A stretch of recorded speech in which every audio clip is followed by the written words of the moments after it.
अस्सलामु अलैकुम वरहमतुल्लाहि ताला वबरकातुहू। नाज़रीन इकराम, किसी भाई ने सवाल किया था कि नमाज पढ़ने से पहले किन किन बातों का जानना बहुत ज़रूरी है, कि नमाज का जब इरादा करें तो उससे पहले किन बातों का बात जानना बहुत ज़रूरी होता है, यानी नमाज के शराइत, नमाज के फ़राइज़। नमाज के शराइत यानी वो बातें जो नमाज के लिए ज़रूरी हैं, जिनका जानना ज़रूरी है, वो जिन पर अमल करना ज़रूरी है। नमाज के शराइत उनको कहा जाता है कि जिनके बग़ैर नमाज होती ही नहीं है, उनको नमाज के शराइत कहा जाता है। तो वो नमाज के लिए शर्त हैं। जैसे नमाज के कुल शराइत 6 हैं। पहली शर्त नमाज के लिए जो ज़रूरी है वो है तहारत, दूसरी सत्र औरत, तीसरी इस्तक़बाल क़िबला, चौथी शर्त वक्त है और पांचवी नियत है और छठी शर्त तकबीर तहरीमा है। ये 6 बातें ऐसी हैं जो एक नमाजी के लिए बहुत ज़रूरी हैं। अगर इन 6 बातों में से एक बात भी रह गई तो नमाज सिरे से होती ही नहीं है। ये नमाज के शराइत कहलाते हैं जिनका हर हाल में नमाज से पहले होना ज़रूरी है। मिसाल के तौर पे तहारत है पहली शर्त नमाज की। तहारत से मुराद क्या है, कि तहारत कहते किसे हैं? तहारत से मुराद नमाजी का बदन का पाक होना, लिबास का पाक होना और जिस जगह नमाज पढ़ी जा रही है उस जगह का पाक होना है। वो हर जगह जहाँ पर नमाज पढ़ी जाए उसका हर किस्म की निजासत से पाक होना है। इसको कहते हैं तहारत। यह है नमाज की पहली शर्त। और तहारत के अंदर जिस तरह से गुस्ल का मुकम्मल तरीके से होना और वुजू का भी मुकम्मल तरीके से होना है।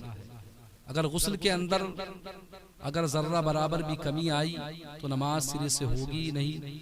वुजू के अंदर भी जिस तरह से वुजू के फ़राइज़ हैं उसके अंदर अगर कमी आई तो नमाज होगी ही नहीं। इसलिए गुस्ल भी सही अंदाज में अदा होना चाहिए और वुजू भी सही तरीके से अदा होना चाहिए, तब जाकर नमाज हमारी दुरुस्त होगी। तो नमाज की पहली शर्त हुई तहारत। दूसरी शर्त है सत्र औरत। सत्र औरत का मतलब क्या है, यानी मर्द के लिए नाफ के नीचे से लेकर घुटनों समेत बदन का सारा हिस्सा छुपा हुआ, यह है मर्द का सत्र औरत। नाफ से लेकर और घुटनों तक, घुटने शामिल है, घुटनों समेत बदन का पूरा जिस्म सारा हिस्सा छुपा हुआ, नाफ से घुटनों तक का। और जबकि इस्लामी बहनों के लिए, ख़वातीन के लिए अलग है कुछ। उनके 5 आज़ा यानी मुंह की टिकली, दोनों हथेलियाँ और दोनों पाँव के तलवे के अलावा सारा जिस्म छुपाना लाजमी है। ये हुआ सत्र औरत। इसके बगैर नमाज होती ही नहीं है। तो नमाज की 6 शर्तें। पहली शर्त इस्तक़बाल क़िबला, पहली शर्त तहारत, दूसरी शर्त है सत्र औरत। दोनों बातें हमें मालूम हो गई कि तहारत किसे कहते हैं, सत्र औरत किसे कहते हैं। तीसरी शर्त है इस्तक़बाल क़िबला, यानी नमाजी का क़िबले की तरफ को मुंह करके नमाज पढ़ना, ये है इस्तक़बाल क़िबला। उसके बगैर मजबूरी के अगर किसी ने अगर क़िबले की तरफ से अगर चेहरा फेर कर नमाज पढ़ी तो नमाज होगी नहीं। ये हो गई 3 शर्तें जो कि एक नमाजी के लिए बहुत ज़रूरी है। चौथी शर्त है वक्त। वक्त का होना ये बहुत ज़रूरी है, शर्त है कि एक वक्त में वही नमाज होगी, अदा जो नमाज होगी वही वक्त। ऐसे नहीं किसी और की वक्त की उस वक्त में नमाज अदा नहीं की जा सकती है। क़ज़ा पढ़ सकते लेकिन अदा नमाज उसी वक्त की होगी। 5वीं शर्त है नियत। नियत करना, नियत के ताल्लुक से कि नियत दिल के इरादे का नाम है, कि जो दिल के अंदर है वही अमल होगा। जैसा कि हदीस पाक के अंदर आता है इन्नमल आमालु बिन्नियात, कि बेशक नियतों का, आमाल का दारो मदार नियतों पर है। ये जैसी नियत वैसा ही अमल होगा। तो नियत भी बहुत ज़रूरी है कि नमाज शुरू करने से पहले नियत का होना ज़रूरी है।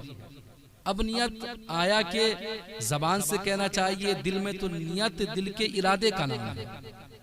अगर दिल में इरादा है जबान से कह लेना जरूरी नहीं। कुछ हमारे अहबाब बुजुर्ग जो इस तरफ तवज्जो नहीं करते वो ज़बान से कह लेने को तरजीह ज़्यादा देते हैं, हालांकि ऐसा कुछ नहीं है, बल्कि नियत एक दिल की कैफियत, दिल के इरादे का नाम है। दिल के अंदर अगर नियत है तो अल्लाह अकबर तकबीर तहरीमा के कहने से नमाज हो जाएगी, नमाज में कोई खराबी लाजिम नहीं। हाँ, अलबत्ता इतना जरूर है, इतना कहूंगा कि नियत जबान से कह लेना, जबान से अल्फाज का अदा करने लेना, ये मुस्तहब अमल है, इस पर सवाब मिलेगा, अफजल है, अच्छा काम है, मुस्तहब है, लेकिन वाजिब या जरूरी नहीं है कि इसके बगैर नमाज होगी नहीं। सिर्फ दिल के इरादे का नाम क्या है? नियत है। ये हो गई 5 शर्तें नमाज के लिए। छठी शर्त है तकबीर तहरीमा। तकबीर तहरीमा यानी अल्लाह अकबर कहकर नमाज का शुरू करना, ये है तकबीर तहरीमा। तकबीर तहरीमा का मतलब अल्लाह अकबर कहना और हाथों को कान से कान तक लेकर जाना, कान की लो तक।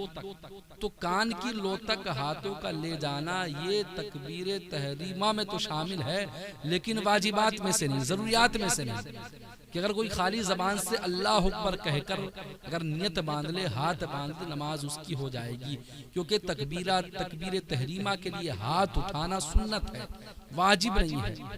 तो सुन्नत छोड़ने का गुनाह मिलेगा, जानबूझकर कर रहा है, लेकिन नमाज फिर भी हो जाएगी, क्योंकि सुन्नत छोड़ने से अगर भूलकर छोटी तो गुनाह भी नहीं है, और जानबूझ के छोड़ता है तो गुनाहगार भी होगा, लेकिन नमाज में कोई फर्क नहीं पड़ेगा। तो ये है नमाज के शराइत, जो कि एक नमाजी के लिए जानना बहुत ज़रूरी है, इन बातों पर अमल करना बहुत ज़रूरी है। 6 शराइत: तहारत, सत्य-औरत, इस्तक़बाल क़िबला, वक्त, नियत और तकबीर तहरीमा। इन 6 बातों का जानना एक नमाजी के लिए ज़रूरी है। अगर इन 6 बातों में से एक बात पर भी अमल ना किया और नमाज शुरू कर दी तो नमाज सिरे से होगी ही नहीं, बल्कि नमाज ऐसी फासिद होगी, बल्कि इब्तिदा ही नमाज की नहीं हुई, नमाज उसने अभी शुरू ही नहीं की। जब तक कि ये शराइत का जानना, उसे उस पर अमल करना ज़रूरी होगा, तभी ये नमाज मुकम्मल होगी और खुदा की बारगाह में काबिल कबूल होगी।